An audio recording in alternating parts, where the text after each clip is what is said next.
நீங்கள் ஒரு விஷயம் கவனித்திருக்கிறீர்களா?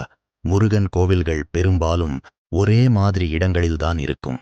மலை மேல், பழனி, திருத்தணி, பழமுதிர் சோலை. ஏன் ஏன் முருகன் எப்போதும் மலைகளில் இருக்கிறார்? இது ஒரு சாமானிய விஷயம் இல்லை. இதற்கான காரணம் 2000 ஆண்டுகளுக்கு முன் இருந்த தமிழ் நாகரிகத்தில் இருக்கிறது. பழமையான தமிழ் இலக்கியங்களில் பூமி 5 வகையான நிலங்களாக பிரிக்கப்பட்டது. அதை ஐந்திணை என்று சொல்வார்கள். மலை நிலம் குறிஞ்சி, காடு முல்லை, வயல் மருதம், கடல் நெய்தல், பாலை பாலைவனம்.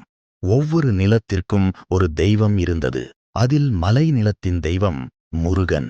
பழமையான சங்க இலக்கியங்களில் முருகன் ஒரு மலை வீரராக வர்ணிக்கப்படுகிறார். வேல் ஏந்திய ஒரு இளம் போர் வீரன்.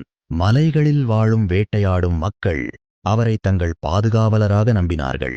அதனால் தான் மலைகளில் முருகன் கோவில்கள் உருவாக ஆரம்பித்தது. இது ஒரு மதம் மட்டுமில்லை, இது ஒரு பழமையான தமிழ் கலாச்சாரம். மலை ஏறி முருகனை தரிசிப்பது ஒரு அடையாளம், ஒரு பயணம். மலை மேல் செல்லும் ஒவ்வொரு படியும் ஒரு ஆன்மீக பயணம். அதனால்தான் இன்று வரை முருகன் கோவில்கள் மலைகளில் இருக்கின்றன.